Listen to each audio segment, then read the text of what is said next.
स्वामीनारायण हरे, स्वामीनारायण हरे। वचनामृत श्री पंचाला प्रकरण का 7वां। भगवान की योग माया। संवत 1877 में फाल्गुन कृष्णा एकादशी 29 मार्च 1821 को 6 घड़ी दिन चढ़ने पर श्रीजी महाराज श्री पंचाला ग्राम स्थित झीणा भाई के राजभवन में चबूतरे पर पलंग बिछवाकर विराजमान थे।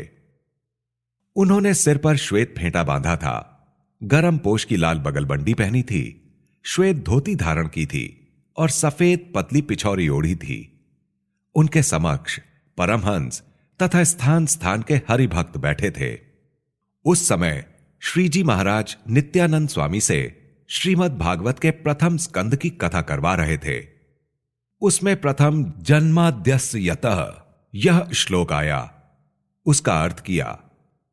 उसमें यत्र त्रिसर्गो मृषा पद का अर्थ स्वयं श्रीजी महाराज करने लगे कि भगवान के स्वरूप में माया के 3 गुणों का सर्ग, जो पंचभूत, इंद्रियां, अंतःकरण तथा देवता आदि त्रिकाल में हैं ही नहीं, ऐसा समझना चाहिए।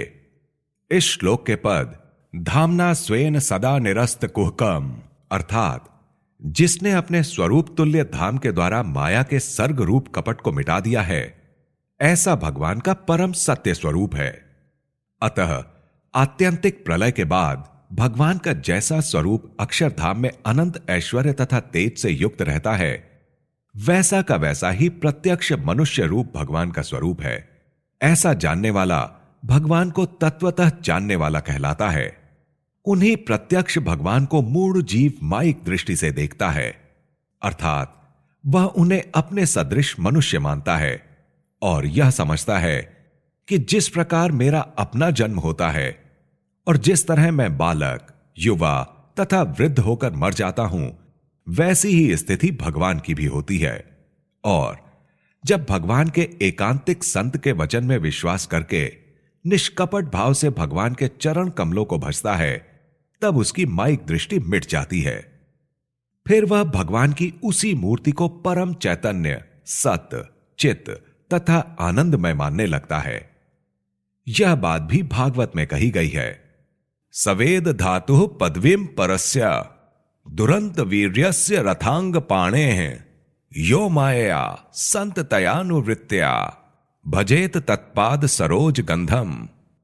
और भगवान में जो बाल, युवा, वृद्धावस्था के भाव दिखाई देते हैं तथा जन्म मरण के भाव दिखाई पड़ते हैं, वह भगवान की योग माया के कारण ही दिखाई देते हैं, परंतु वास्तव में भगवान जैसे हैं वैसे के वैसे ही हैं। जैसे कोई नट शस्त्र धारण करके आकाश में इंद्र के शत्रु असुर योद्धाओं से लड़ने जाता है, बाद में वह टुकड़े टुकड़े होकर नीचे गिर पड़ता है। इसके पश्चात उस जादूगर की स्त्री उन टुकड़ों को इकट्ठा करके जल मरती है। इसके बाद थोड़ी देर में ही वह नट आकाश में से पूर्ववत हथियारों से लैस होकर नीचे आ जाता है और राजा से इनाम मांगकर कहता है कि मेरी स्त्री लाइए।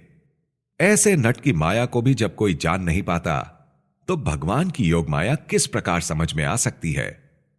जो पुरुष नट की माया को जानता है, वह ऐसा मानता है कि वह नट ना तो मरा है और ना जला ही है। वास्तव में वह जैसा है वैसा का वैसा ही है। वैसे ही जो पुरुष भगवान के स्वरूप को तत्वतः समझता है, वह भगवान को अखंड, अविनाशी तथा वे जैसे परात्पर हैं वैसा ही मानता है। जैसे श्री कृष्ण भगवान ने देह त्याग किया, तब रुक्मिणी आदि उनकी पत्नियां भगवान की देह को लेकर जल मरीं। यह देखकर अज्ञानी पुरुषों ने मान लिया कि अब उनका नाश हो गया, किंतु जो ज्ञानी थे उन्होंने जाना कि वे यहां से अंतर ध्यान होकर अन्यत्र दिखाई दिए हैं। इस प्रकार वे भगवान को अखंड रूप से समझते हैं। स्वयं श्री कृष्ण ने भी कहा है, अवजानन्ति मां मूढ़ा मानुषिम तनुमाश्रितम परम भावम अजानन्तो मम भूत महेश्वरम। अतः मूर्ख पुरुष यदि भगवान को साकार समझता है, तो वह उन्हें केवल मनुष्य सदृश ही मानता है, और यदि वह उन्हें निराकार समझता है, तो अन्य आकार को जिस तरह माइक जानता है, वैसे ही भगवान के आकार को भी माइक मान बैठता है तथा भगवान के स्वरूप में अरूप भाव की कल्पना करता है। अतः मूर्ख को दोनों तरीकों से बात उल्टी ही दिखाई पड़ती है। और यदि भगवान का आकार ही ना होता तो आत्यंतिक प्रलय के समय श्रुति के द्वारा यह क्यों कहा गया कि सईक्षत, अर्थात वे भगवान देखते थे। जब भगवान ने देखा तो उनका नेत्र श्रोत्रादि अवयव सहित साकार दिव्य स्वरूप ही था। यह भी कहा गया कि पुरुषेण आत्मभूतेन वीर्यमाधत्त वीर्यवान। इस प्रकार पुरुष रूप होकर पुरुषोत्तम ने माया में वीर्य धारण किया। अतः स्पष्ट है कि भगवान पहले से ही साकार थे और वही पुरुषोत्तम नारायण जब किसी कार्य के लिए पुरुष रूप धारण करते हैं तब वह पुरुष पुरुषोत्तम के प्रकाश में लीन हो जाता है और केवल पुरुषोत्तम ही रहते हैं। वैसे ही जब वे माया रूप होते हैं तब माया भी पुरुषोत्तम के तेज में विलीन हो जाती है। तब भगवान ही उसी रूप में रहते हैं। इसके पश्चात भगवान महतत्व रूप होते हैं तथा महतत्व से प्रकट हुए अन्य तत्व उसके स्वरूप होते हैं। फिर उन तत्वों का कार्य जो विराट है उसी रूप में होते हैं। फिर विराट पुरुष से प्रकट हुए ब्रह्मादि के रूप में हो जाते हैं तथा नारद सनकादि रूप होते हैं। इस प्रकार अनेक कार्यों के लिए जिसमें उन पुरुषोत्तम भगवान का प्रवेश होता है उन सभी को वे अपने प्रकाश द्वारा लीन करके उस रूप से स्वयमेव सर्वोत्कर्ष भाव के साथ विराजमान होकर रहते हैं। और जिनमें वे स्वयं विराजमान रहते हैं उनके प्रकाश को ढांककर स्वतः अपना प्रकाश प्रकट करते हैं।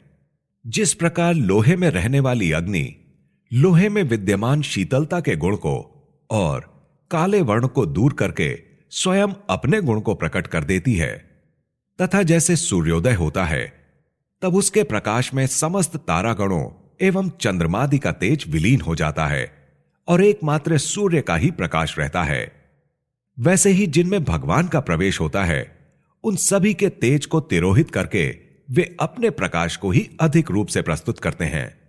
और जिस कार्य के लिए जिसमें उन्होंने स्वयं प्रवेश किया था उस कार्य को संपन्न करने के बाद वे उसमें से स्वतः निकलकर अलग हो जाते हैं। तब तो वह जैसे पूर्व में था पुनः उसी स्थिति में हो जाता है। उसमें जो अधिक सामर्थ्य पहले दिखाई पड़ता था वह पुरुषोत्तम नारायण का तेज था, ऐसा समझना चाहिए।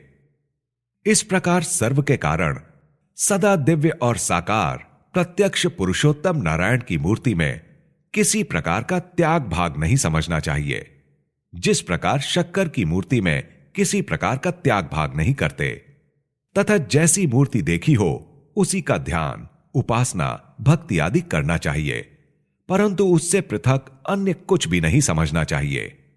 और उन भगवान में हमें जो देह भाव दिखाई देता है उसे तो नट की माया की तरह समझना, और जो इस प्रकार समझता है उसको भगवान में किसी भी तरह का मोह नहीं होता। यह वार्ता उसकी समझ में आती है जिसे ऐसी दृढ़ प्रतीति हो कि आत्यंतिक प्रलय के समय भी भगवान तथा भगवान के भक्त दिव्य साकार रूप से दिव्य भोगों को भोगते हुए अक्षरधाम में ही रहते हैं। वहां भगवान का रूप एवं भगवत भक्तों का रूप अनंत सूर्य चंद्रों के प्रकाश सदृश तेजों में बना रहता है। इस प्रकार की जिसकी दृढ़ मति हो वही इस वार्ता को समझ सकता है।